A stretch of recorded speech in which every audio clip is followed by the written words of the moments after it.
Welcome to Public Comment. I'm John Dunbar, former mayor of Yountville. And I'm Alfredo Pedroza, a farmer. Thanks for joining us as we talk about politics, people, and whatever else is on our minds. This episode, we're going to pick up to 3 topics for no more than 10 minutes each. Good luck. You invaded someone's backyard or someone's scenic view. That seems like a pretty sweet opportunity that the county took advantage of. You've had some great days, right? Where you could be average and make it. You can't be average anymore. They can't absorb those costs. Only the big corporations can. What do you want to start with?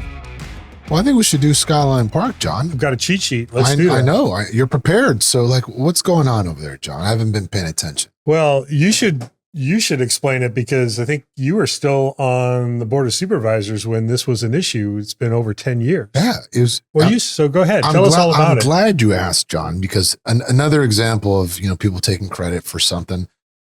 Believe it or not, I think me and Supervisor Wagon Connect, right, started this. And we might have had a little side bet of, was Costco going to get open first or was the county going to buy Skyline Park? And I do want to give credit. I think Supervisor Dillon jumped in and helped too, but this was an idea that we had about wanting to actually buy, and not just, let me go back, not just talk about wanting to buy Skyline Park, John, but actually work on it. Former Senator Bill Dodd was instrumental in wanting to buy Skyline Park. And it finally came to fruition. It's one of those things that as an elected official, you have to have patience. You throw the seeds out there, you water the seeds, and sometimes other people are going to be the ones that harvest it. And another Board of Supervisors. Very profound. I know. Well, as a farmer, I wanted to use an analogy that, you could understand or maybe understand. But yeah, so it was a great thing. It was the right thing to do for Napa County to be able to buy Skyline Park. We learned how critical it was as an asset. So for Napa County to own it today, I think is an incredible thing. So I'm going to read off a few stats to build on the foundation you just set up. So Skyline Wilderness Park, a little over 870 total acres. Yeah. And the county bought that. Do you remember how much you paid for it? It's 8 or 6. Yeah, somewhere around there, $6 to $8 million. But you know what? The fact that the county can afford to do that, John, we shouldn't gloss over that. Could afford at that time. Yeah, but what I'm saying is the county was able to do things like that, John, because they had prudent savings. They were disciplined on it. You have to be in a position to be able to do that. And those things don't happen by accident. Absolutely. A lot of the staff. A lot of planning. Yeah. Budgetary and correct. Otherwise. But a lot of the county staff deserve credit for having the financial discipline to put the county and the electeds in a position to be able to do things like that. Yeah. Over 800 acres. It's almost unheard of to be able to have that secured for the county. But what's troubling you around that today, John? Because I sense there's something going on. A little more background. So about 25 miles of trails and activity areas. Yeah.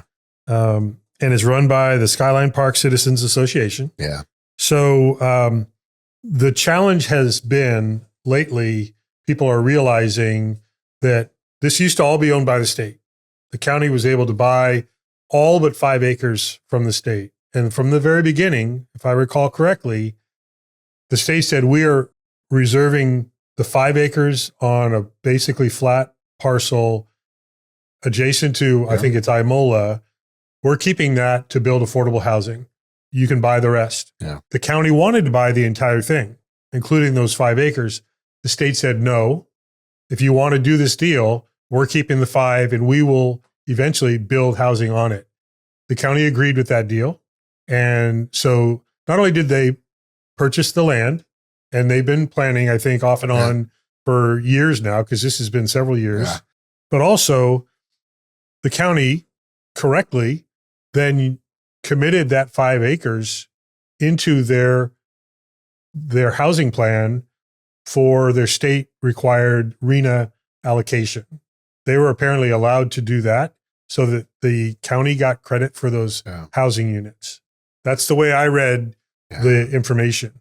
But anyway, it was kind of the reason I bring that part up is there was a recognition by the county that the state in fact did plan, and the county knew that the state was going to build housing on that property. Yeah.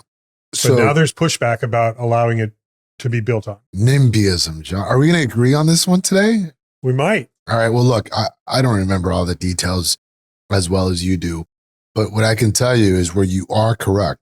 The county did want to buy the whole thing, right? That was our commitment.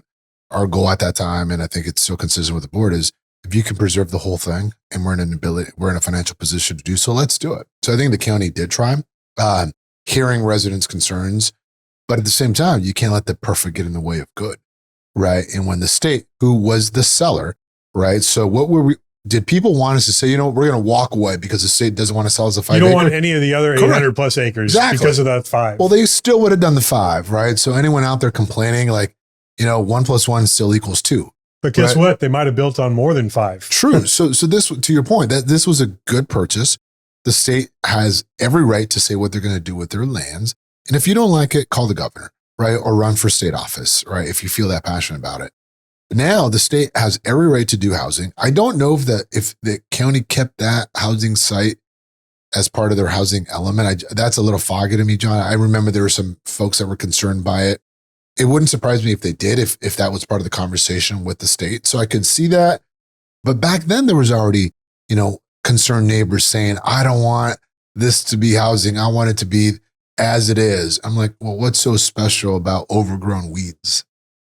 Well, so the other thing, just following up on the getting credit part, because this is also taking into account when Governor Newsom signed an executive order in January of 2019, that surplus state properties would be made available to jurisdictions to build affordable housing. I worked for years after that action by Newsom to get the Napa State Hospital and the California Veterans Home in Yountville on the short list of state surplus properties, so there could be some potential housing development that we so desperately need in this valley. And it was going to be in areas that weren't ag preserved, there weren't historic sites. The Wilderness Park, I get it.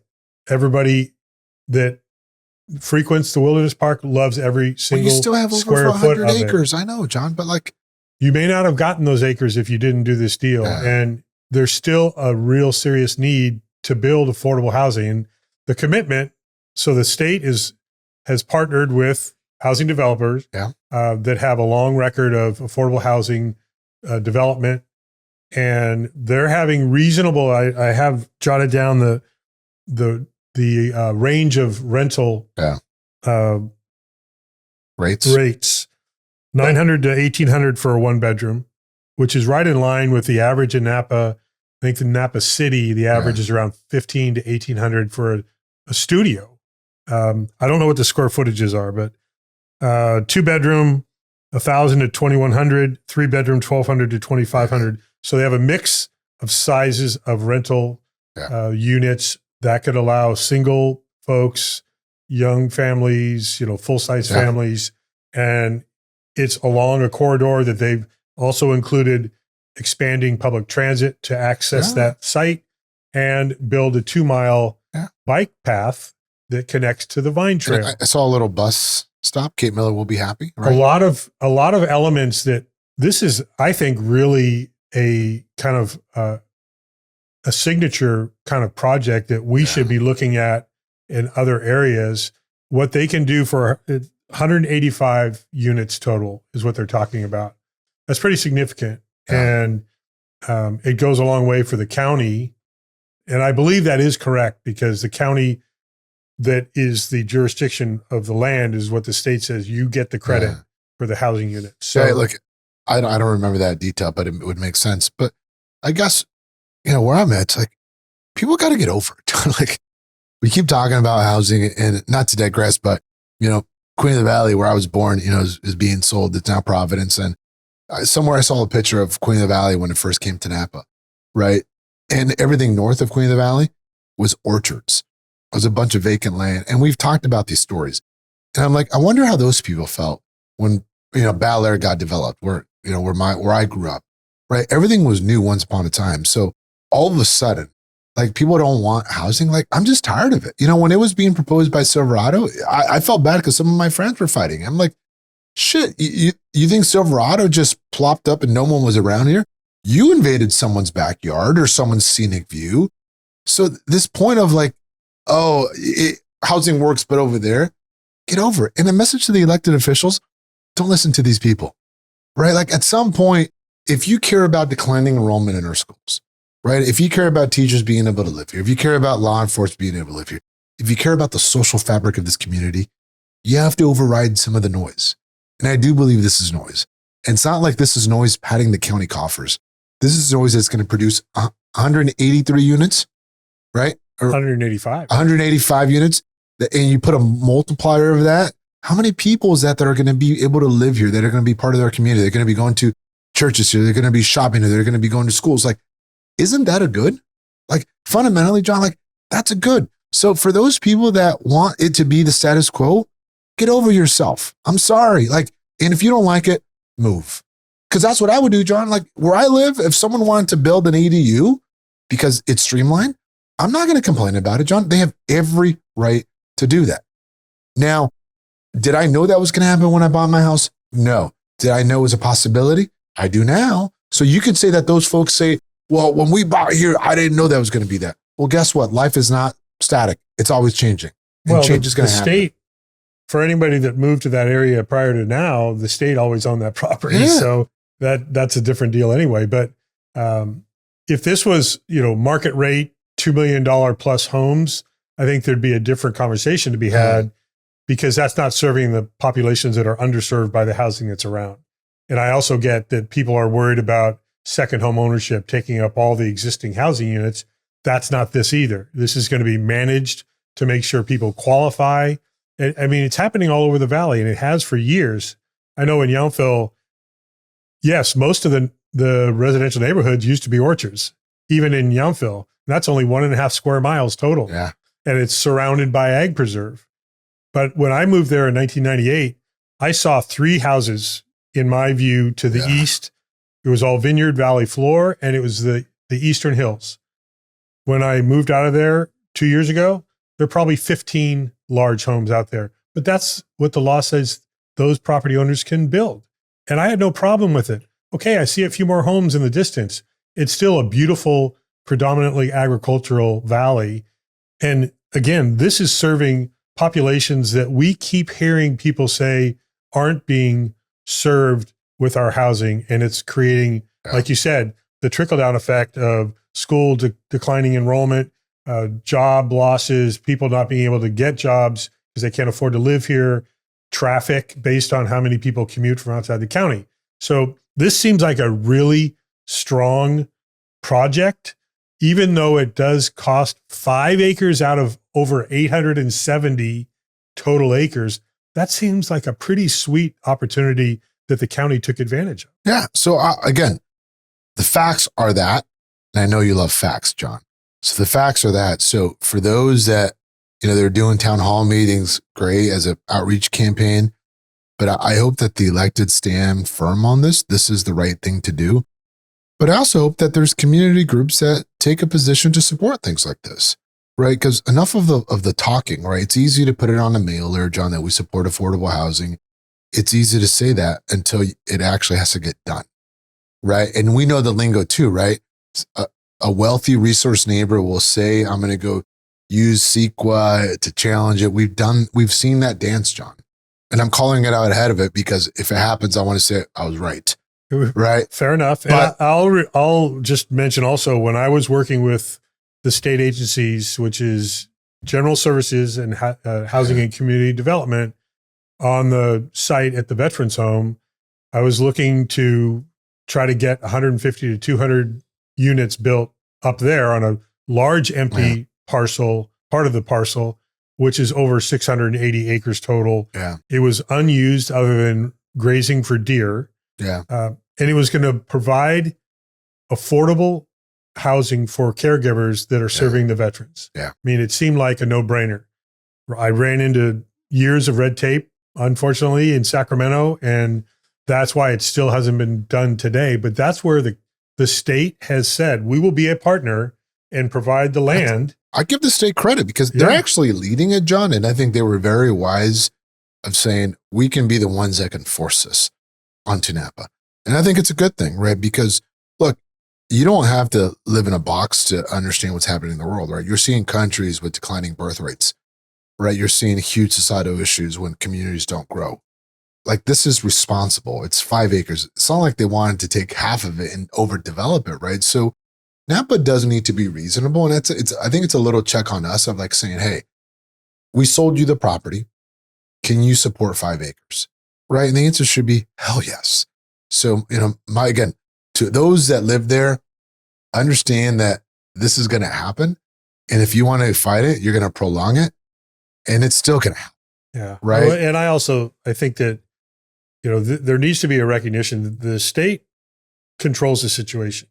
Even though the county bought the rest of the property, Correct. They did not buy this, and the state's not trying to claw it back. They said, for you to buy 98% of it, you're giving, we're going to build on 5 acres. And it's actually an asset for not only the county, but the city of Napa, especially. It's right on the edge of the city, and it's going to be supported by all the services. Well, and what a great place to live, where you have Skyline Park as your backyard.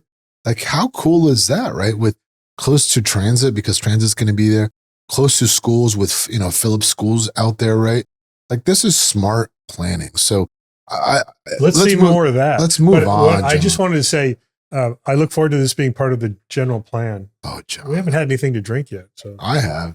But tell me about wine, John, because I think our friends in France are doing some things. Well, I know you were just bringing up I've heard this conversation earlier when we've been learning more and more about what's happening in Napa County with acreage being pulled out, not being harvested, some formerly vineyard acreage now sitting, empty.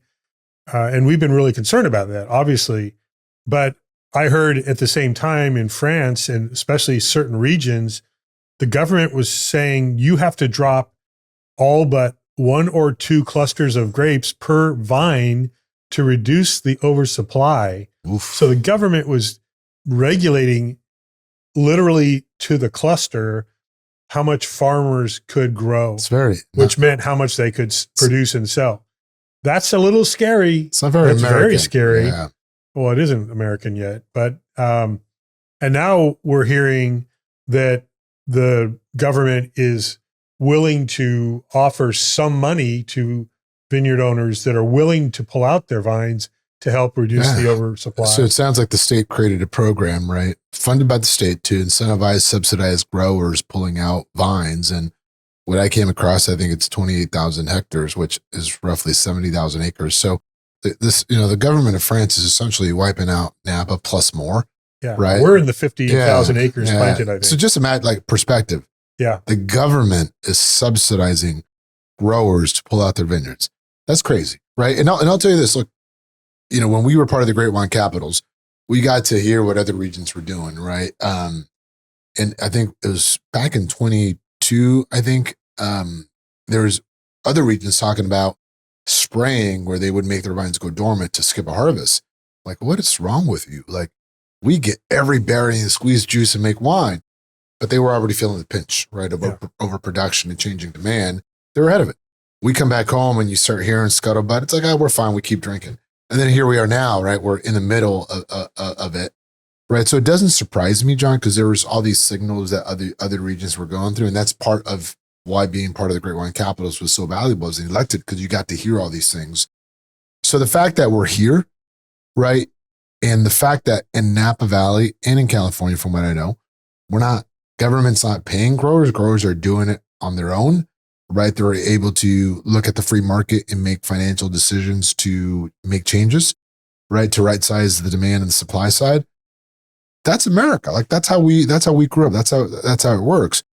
I think the critical part about this is careful what you ask for in Napa Valley, right? You want to bitch about 40 average daily trips going up to a place, or you want to regulate visitation, or you want to do an ECP that takes 5 years and hundreds of thousands of dollars to do a vineyard. That's all costing one person something, the applicant, the owner. You pay staff's time, you pay everyone. Sometimes you got to pay the neighbors because they'll sort you on some things, right? It's money flowing one way. In other parts of the world, money's flowing to the grower, right? We don't want that. And I don't want that. In the U.S., it's happening but it's not happening in California. In the middle of the country, for decades, other farmers have been paid to row crops, and turn their crops over and not sell them to keep the prices high. Yeah. Now, nowadays, we also have the exact opposite happening with tariffs, where you're eliminating markets for people's product that they're growing. They have no market left, so they're just turning it under because they can't harvest and sell it. Yeah. I mean, we don't want to see that here. We're already seeing vineyards being pulled out, whether it's because they got to their end of useful life and they were going to be replanted, or not. They're not replanting, and it's going to get worse before it gets better by most forecasting. And so I do think that we need to get more in front of it than spraying your grapes to stay dormant. We need to find other options and solutions that growers can really live by. But I think you got to bifurcate the issue though, John, and maybe it's two different conversations here. One is, I don't think it's government's job to make sure that me as a grower, I'm successful. That's my job. All right. If I chose to own a vineyard, I have to make it successful. Where I think government, and particularly in our community, where I think the government is overstepping is how we regulate the industry, right? The Farm Bureau recently put out a white paper or study of showing the cost to growers. Like, that's real. So again, government doesn't have to create a pathway for me to be successful. That's my job. But what they got to do though, John, is they have to get out of the way, right? Because there is costs to what Napa County is doing that does impact growers. The Sigma, the well monitoring, right? The ECP, the tier 2 analysis, that costs money in a time where it's really hard to make. Well, we're seeing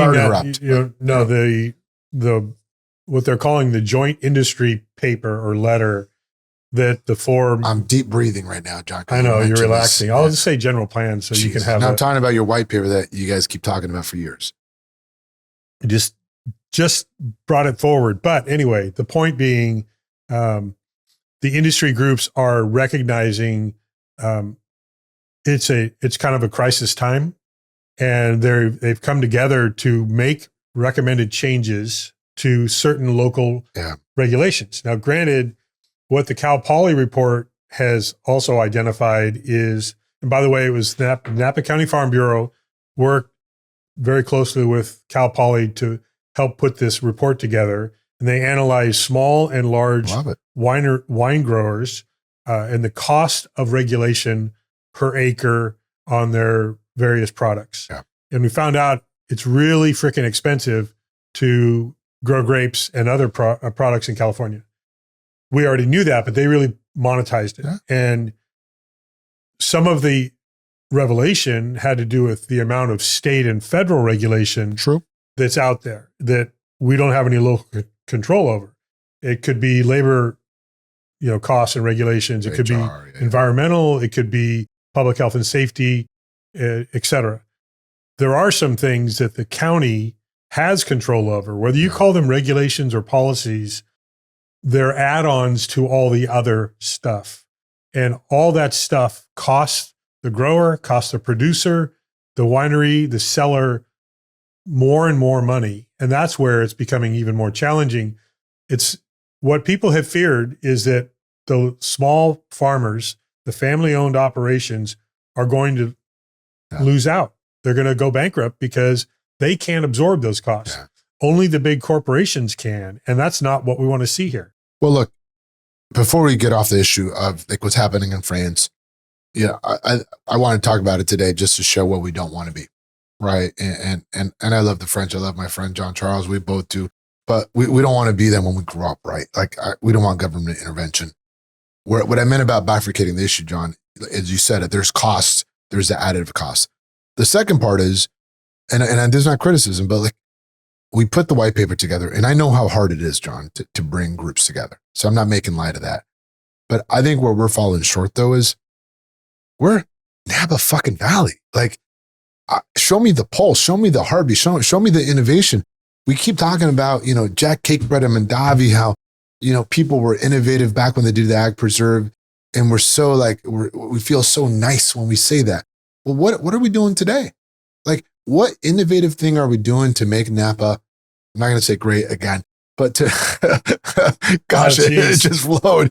But to make Napa Valley, that beacon of greatness, right?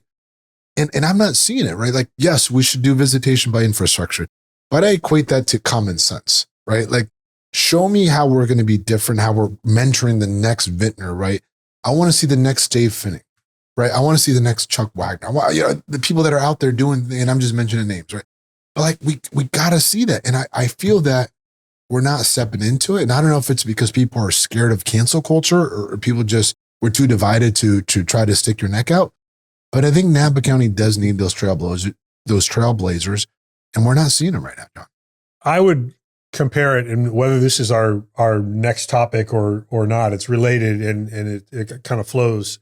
I brought up multiple times as we've been talking, whether it's principals in the wine industry or county officials, we made adjustments during COVID, when we were both still in office, and those were difficult discussions because people had different ideas of what we needed to do.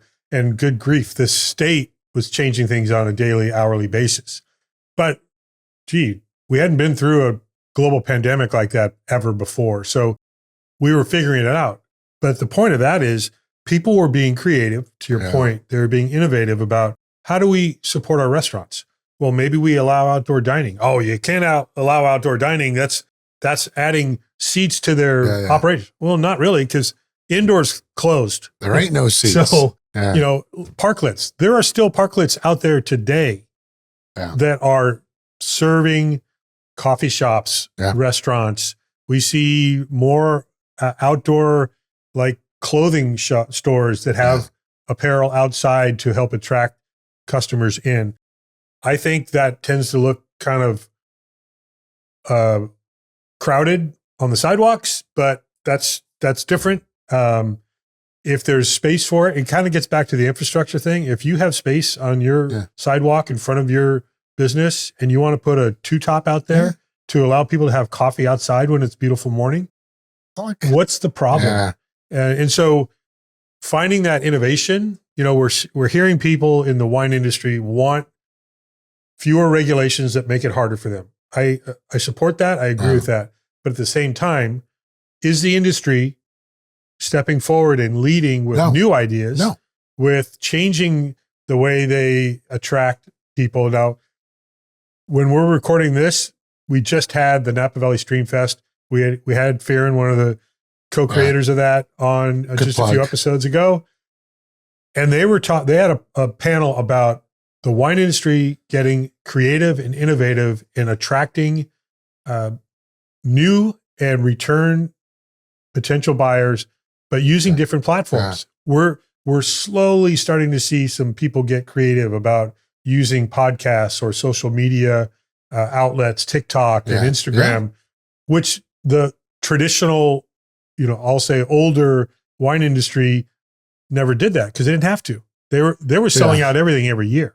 But to your point, right, there's a local winemaker that I think I was having lunch with him and he shared, and he wasn't boasting. He was humble about it, but he has over 1 billion views. I'm like, how impressive is that, right? Like a Napa. Sounds good. Yeah, but it was. Is that one person looking at it 1 billion times? Maybe, right? That means you're not doing a lot. But the whole point was like they're doing something different. They're on TikTok, right? They're out there in different markets. They're understanding the consumer is different. And that's the pulse that I'm looking for, right? And before, maybe we wanted this to be like, oh, John, you are so worthy. And there's a space for that, but there's also a means of experience with this, the entertainment side of drinking wine like we are, that we can't shy away from, right? And if I'm at Silverado and people are having a good time and drinking wine casually, phenomenal, right? Because I know it's easier to pop the High Noon or the seltzer. If they can have a twist off wine or a Kagan rosé, wonderful. We got to get over ourselves a little bit too, right? Wine is meant for experiences because I do believe you can do that. I love tequila, John. There's only so much tequila I can experiment with and still be productive. Wine, I can, and so can you, right? So we can't get over that. And I think as an industry, my challenge to the groups is like, try something different. And if you strike out, guess what? You strike out. But at least you're swinging, right? At least you're playing versus playing it conservatively and waiting to get walked versus hitting. And I don't know why I'm talking about baseball, John. I don't even like baseball. But like swing for something. Season, actually. Yeah, no, I'm a soccer person, right? But well, so go for it. Again, I'm, not to overly pump Napa Valley Stream Fest, but I'll do it again.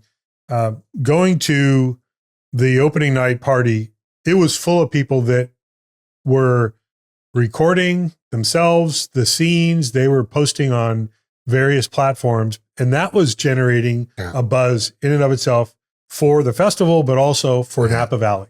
And so, tell you what, I felt even older than normal in that crowd. There were so many 20-somethings and 30-somethings in there, and that's the generation we're talking about. Yeah, you barely make that still. But those are the people we're saying aren't following in the footsteps of their parents and grandparents, buying wine and consuming it at the same rate. So we need to go to them where they are and offer experiences. And that's, again, where the partnership with the county and the local regulations come in. If you want to be able to let people tour your vineyard, now we have a new state law that says you can do that. So it took a state law to let that happen. The county wasn't allowing it, but I think the bottom line is we need everybody to work together in unison. And meanwhile, we are protecting the environment. We're protecting our watersheds and doing the right thing by the natural habitat. That isn't a mutually exclusive thing. Some people try to make it out to be, but that's not the reality. I agree. And look, we got to wrap. And I'll tell you, like on Fridays after a long week, some of us that live out, by Silverado, we go to Silverado and they have the pizza oven cooking and we all bring a bottle of wine, right? And no one drinks over the top because we either have to golf car home or drive home. But like we're all drinking wine and we're tasting it. And my palate tends to be the best one there. But we joke around and it's fun, right? That's what wine is meant to be. It's social, right? It's cultural. And our kids are running around playing soccer and guests are walking by. They see, 4 couples with like maybe more than a bottle per person.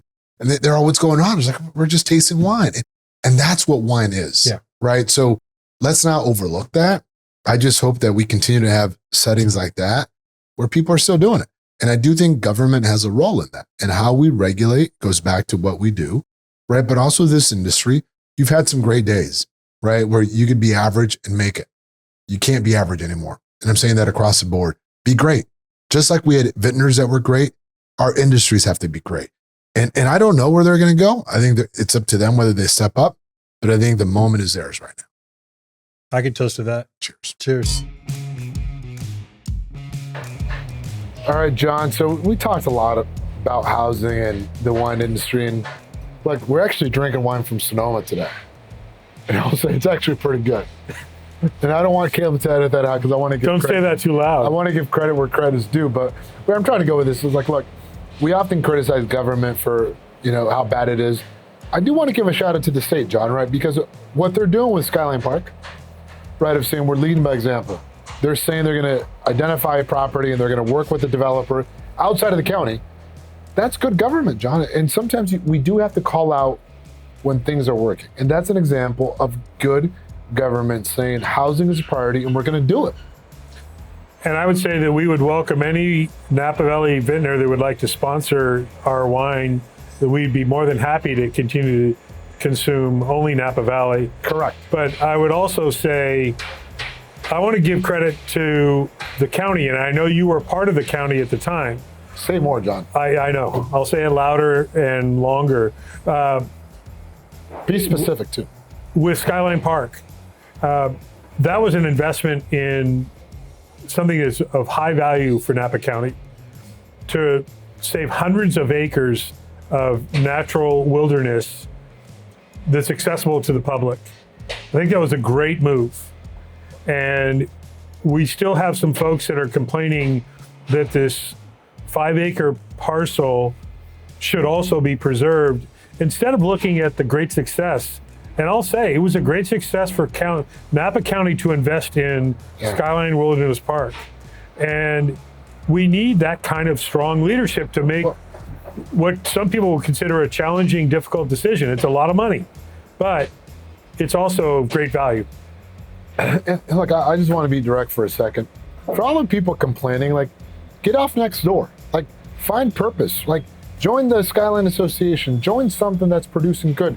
Go find a way to make Skyline better. Go join the Los Flores way to make Los Flores Community Center better. Join Austin Park. Like, be part of the positivity. Like, enough of this negativity, enough of defaulting to fighting, right? Default to good. Like, this community is so special, John, and I mean it, right? Because there's so many causes, what you were trying to do in Yountville, right? With preserving, the state, right? And working with the Lincoln Theater, working with the museum, working with the fields. There's so many opportunities for people to get off the fucking sideline and stop bitching, right? And maybe I'm just jaded because on Friday I drove by and there's protests. I'm like, I'm tired of the protesting, John. And I don't want to be disrespectful to that in any way, but like, engage in outcomes. Like, people have a lot to contribute. And maybe it's because I was listening to another podcast today, John, but we could all learn from one another. Even the naysayers, John, we can learn from them. But why don't you turn it into a positive, right? So I just don't know why I'm venting, but it got me going, John. Skyline Park is just the kind of the latest project that it feels like some people are attacking, maybe without understanding the full picture. If the county had said, we demand all of the acres for our use, what happens if the state says, forget it, we're not going to sell it to you? Yeah. Then you would be out hundreds of acres of wildland, wilderness for our recreational enjoyment.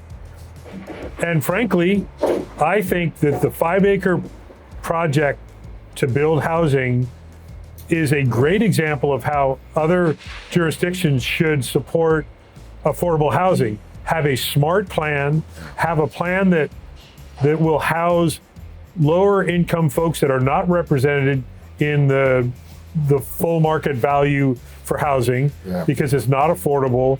This has all the signs of a great partnership with the state, a great project to build over 100 units for folks that can live and work in Napa County. That's what we keep hearing is lacking, and we still see resistance.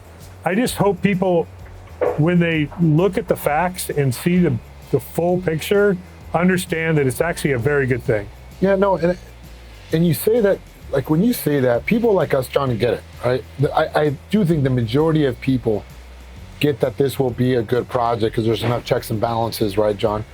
I guess where I'm going is, like, we got to talk to the people that are fighting, the people that are opposing it. It's like, there's more to what you can do than go on next door and complain.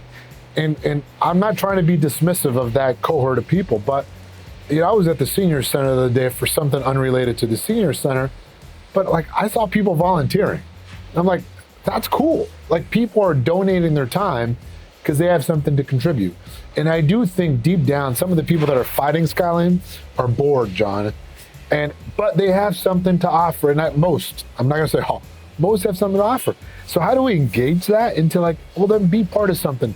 Skyline Park needs some improvements. There's some things there that can benefit from some love.